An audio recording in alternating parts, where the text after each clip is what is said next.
Hi all, welcome to Gallant IAS. We have successfully completed our test 1 of our prelims test series on ancient and medieval history. And our second test will be on Indian polity, which will be conducted on 10th of this month, that is on coming Sunday.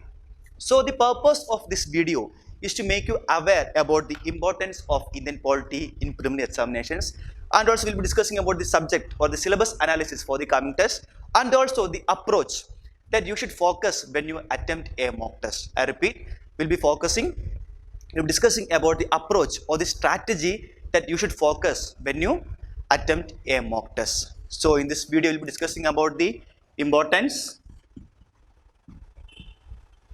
strategy, and syllabus for the coming mock test. So first of all, why Indian polity is important for us? Why Indian polity is important? So when we analyze the previous year questions, see in 2015, 15 questions were asked from Indian polity. In 2016, 6 questions. 2017, 22 questions. 18, 15 questions. 19, 15 questions. And in 2020, 16 questions were asked. See, on an average, 14 to 16 questions were asked from Indian polity alone. And when we compare it with the cutoff marks, see in 2015, 28% of cutoff marks you could easily score from Indian polity alone. The only exception in the last 5 to 6 years was the year 2016. Only 6 questions. That's the minimum number of questions asked from Indian polity. But see the other years, in 2019, almost 30% of cutoff marks you can easily score from Indian polity alone. In 2018, again 30% of cutoff marks you can easily score from Indian polity. See the 2017, 22 questions were asked from Indian polity. That means you can score 44 marks, which accounts for 42% of cutoff marks to clear the prelims that year.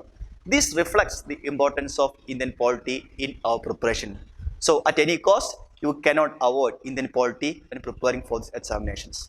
So give that much importance to Indian polity when you prepare for these civil service examinations. Right. And now, what all things we have to focus when you attempt a mock test? First of all, please don't bother about the marks. See, you may score less marks when compared to your friends, or you may score very less marks of the cutoff marks of our institute, of our Gallant IAS. Please don't bother that. Our focus should be to attend maximum number of questions. That is 80 plus or 85 plus number of questions you have to attend. Even if you don't know the questions, or even if you don't know the topics, you must attend 85 plus questions in your mock test. See, this makes a huge difference. Rather than attending around 50 to 60 questions, when you attempt 80 to 85 or even 90 questions, this makes a huge difference in your total marks. So why we should make guessworks? See, it's a reality that when you attempt the prelims of UPSC, out of the 100 questions, you may know only up to 40 or 45 questions perfectly. It's a hard reality. You know only 40 questions out of that 100. Again, even if the 40 questions went right, you may score 80 marks. You are not going to clear the prelims. Fine. So we should attempt more number of questions. You should make your more guessworks. You should use your logic there and try to do more guessworks and then make the answers right through your guessworks. Fine. So again, the logic behind that is, see, out of 4 questions, see, you don't know 4 questions, say example, and you guessed it and attempted these 4 questions. Just imagine, out of that 1 went right and 3 went wrong. Don't worry, you are not going to lose your marks. This 80 mark is still there. Okay, out of these 4, if 1 went right, if 3 went wrong, you are not going to lose your marks.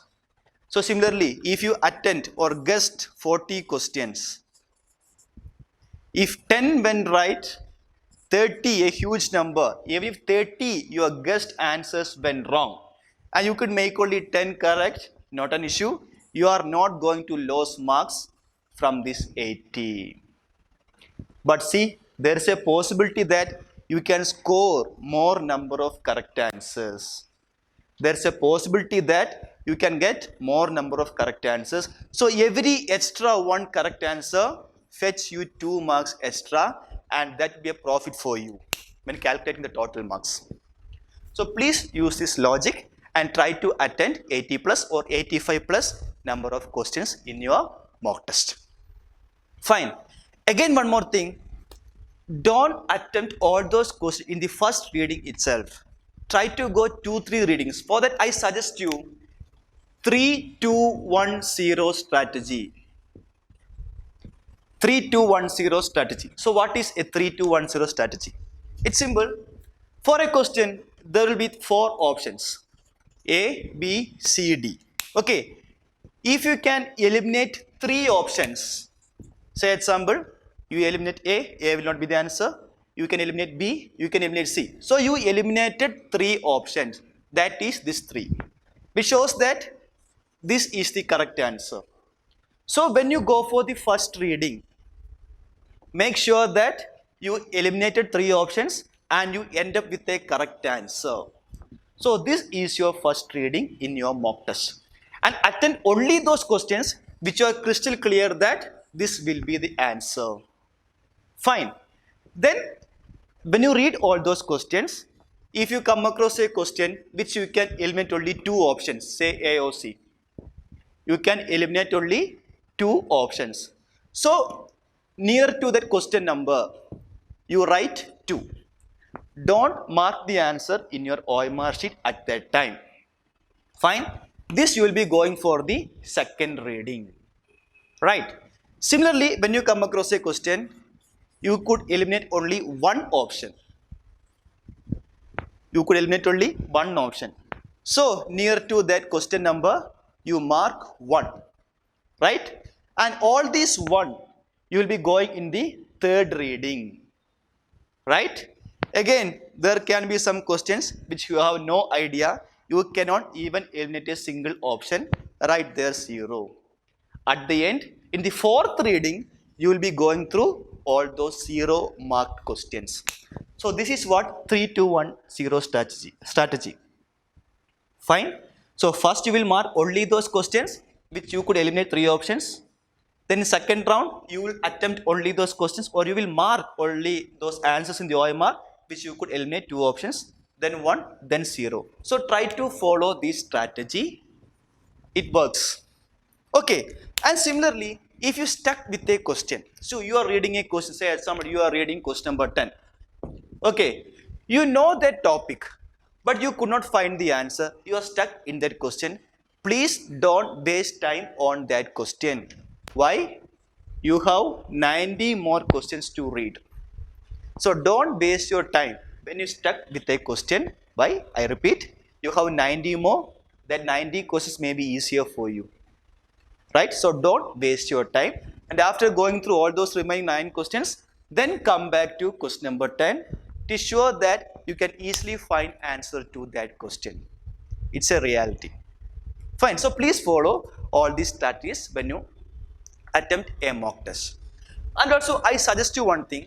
When you attempt an exam, a mock test, after completing the test, you make a chart like this. That is, number of questions attended. So you will be writing a number of questions. Let it be say 90. Okay.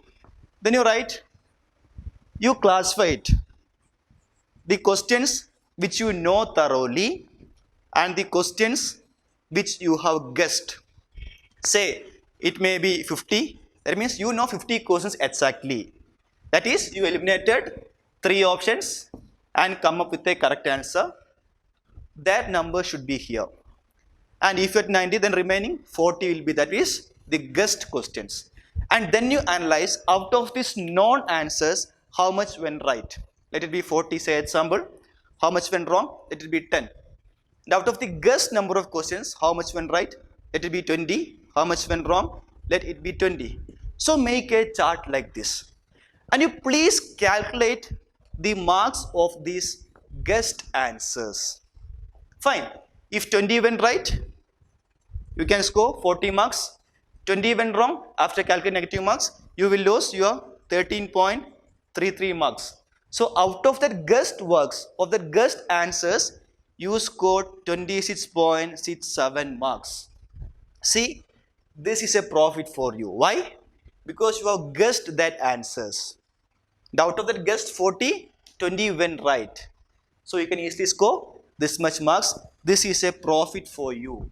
So after every test you attend, please make a chart like this and keep it with you. After the end of the test, I am sure that there will be a sign of improvement in your test. Fine, so please follow that. Again, one more thing, see, you may have your own strategy as well. You may have your own approach as well. Please follow that if you are comfortable with that. If anyone is new to the test series, you can follow this. You can follow any other methods also and choose the best one which suits you. Fine, please remember that.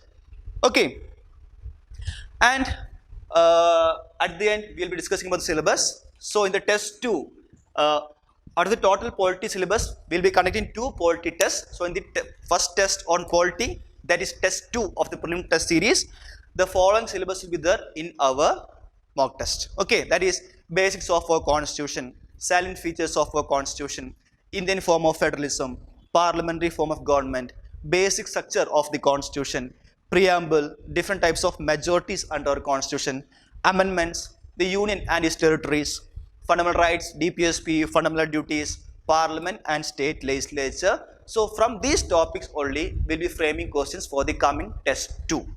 So please prepare well and wish you all the best. Thank you then. Bye.